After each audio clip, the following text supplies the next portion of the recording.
Bonjour à vous, Charline Bonneau, diététicienne spécialisée en micronutrition et en aide au changement.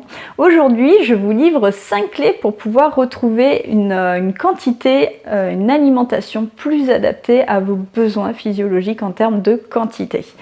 Donc la première clé, ça va être de manger en pleine conscience. Alors manger en pleine conscience, ça veut dire quoi concrètement? Ça veut dire être connecté à son assiette quand vous mangez. Vous êtes dans l'instant présent. Ça a l'air très très simple et pourtant la plupart de mes patients qui viennent me consulter sont complètement déconnectés, en fait n'ont même plus conscience à quel point ils sont déconnectés parce que c'est devenu naturel pour eux de manger, en fait d'engloutir l'assiette sans avoir absolument conscience des saveurs, des textures, de toutes ces sensations au moment où l'alimentation passe dans leur bouche. Donc vous, je pense que c'est pareil, je pense qu'il faut, c'est tout un mécanisme en fait à réapprendre, à remettre en place dans sa manière de s'alimenter parce que déjà culturellement, nous en France, on a plutôt cette tendance à vouloir faire des repas, des moments très conviviaux, on va pas mal discuter, on va faire d'autres choses, il faut que ce soit un plaisir, etc. Donc en général, ça passe par une déconnexion à ce qu'on est en train de faire tout simplement. Donc mettez-vous un objet, quelque chose qui vous ramène en fait, qui vous rappelle au moment du repas qu'il faut vous concentrer sur les odeurs, les saveurs, que vous preniez plaisir aussi à découvrir votre assiette, à regarder les couleurs en fait. Il faut nourrir vos yeux, vos sens, votre nez, etc. Même la texture, le fait de bien mâcher aussi, de prendre le temps de mâcher. Donc tout ça, ça demande un effort mental.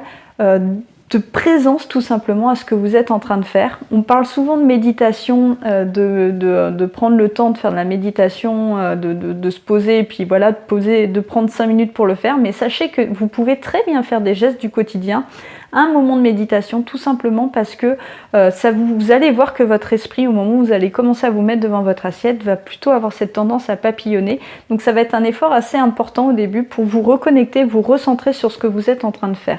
Donc je vous invite à le tester, ne serait-ce que pour prendre conscience à quel point on a cette tendance à se déconnecter de ce qu'on fait. Donc prenez le temps, prenez votre repas seul et prenez le temps en fait de vous concentrer sur votre assiette, d'être dans ce que vous faites. Chaque geste, vraiment essayez de faire ce repas en ayant conscience de chaque instant et en ne faisant que ça. Alors deuxième clé, ça va être l'alimentation intuitive. Donc là, ça veut dire quoi? Ça veut dire se fier en fait aux besoins physiologiques de l'organisme.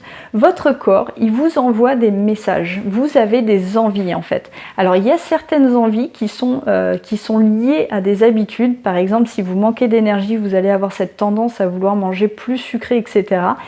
Je ne parle pas de ces envies-là, mais ça peut être quand même bien de prendre conscience que si vous êtes fatigué, effectivement, il vaudrait peut-être mieux se reposer, restructurer vos journées, réorganiser votre vie pour pouvoir tout simplement vous reposer, parce que tout pendant que vous n'aurez pas satisfait ce besoin, de toute manière, il va perdurer. Vous aurez toujours ces signaux, ces envies, ces besoins de sucre pour pallier à ce manque d'énergie.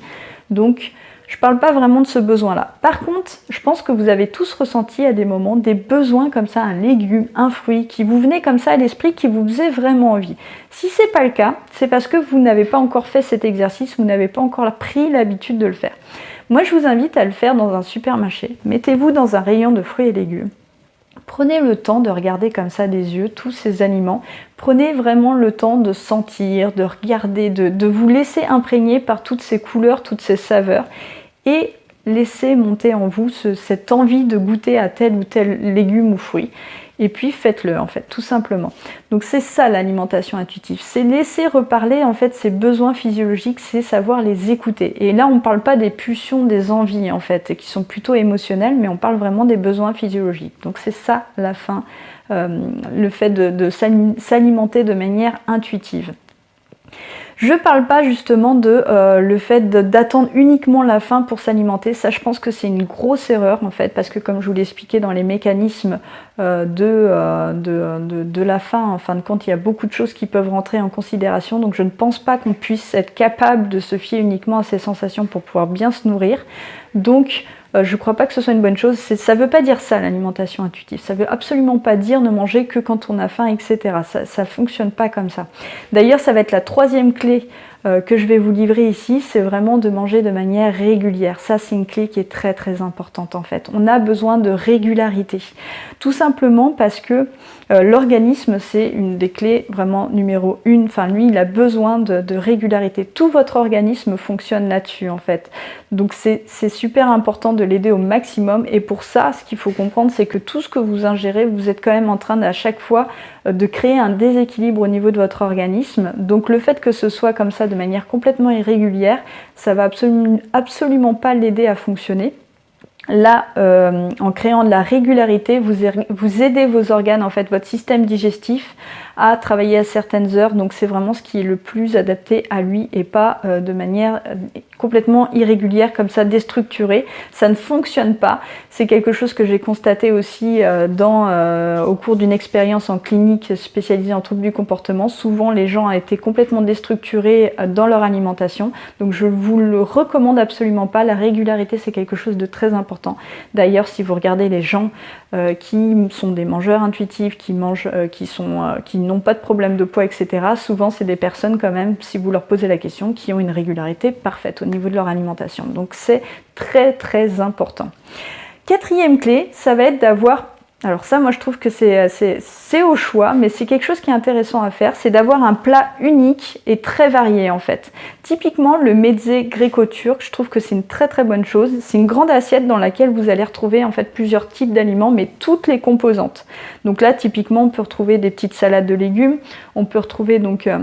du houmous, du tzatziki, du baba ganoush, des choses comme ça, en fait, des trempettes aussi, qui vont être composées de légumes, qui vont être composées pas mal de légumineuses, des choses comme ça, avec un petit peu de céréales, avec du fromage, etc. Donc c'est une assiette qui est composée, en fait, qui va être très très variée dans les différents aliments qui vont être dedans. Il va y avoir des crudités, etc. Et tout ça avec des protéines, des céréales, vraiment toutes ces composantes. Et le fait d'avoir une assiette, un plat unique, en fait, ça va aider votre cerveau à prendre conscience de la quantité que vous allez réellement ingérer. Parce que le fait d'avoir une entrée, un plat, pain, fromage, dessert, etc., ça n'aide pas vraiment votre cerveau, tout simplement parce qu'il n'a jamais conscience de la quantité totale que vous avez ingérée.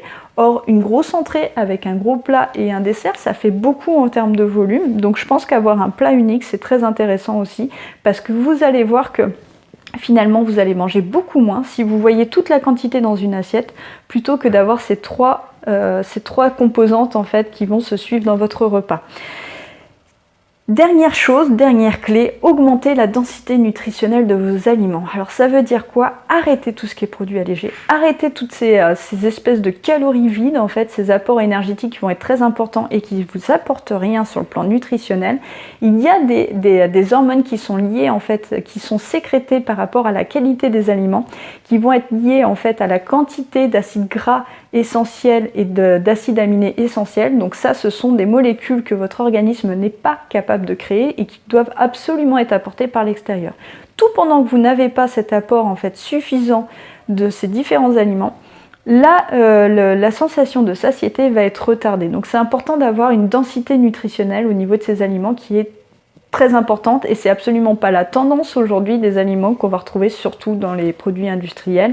Donc vraiment, préférez des petites quantités avec une densité très importante, vous allez voir que votre satiété va arriver beaucoup plus vite. Donc ces 5 clés pour les résumer globalement. Ça va être donc la première, manger en pleine conscience. La deuxième, avoir une alimentation intuitive. La troisième, la régularité, qui est très importante, j'insiste là-dessus. La quatrième, faire un plat unique et varié au niveau des aliments. La cinquième, augmenter la densité nutritionnelle. On se retrouve demain pour la prochaine vidéo. Et si cette vidéo vous a plu, n'oubliez pas de la partager à votre entourage, de la liker, de vous abonner. Et puis de laisser des commentaires aussi si vous avez des questions, des choses à apporter en complément. À demain, bye!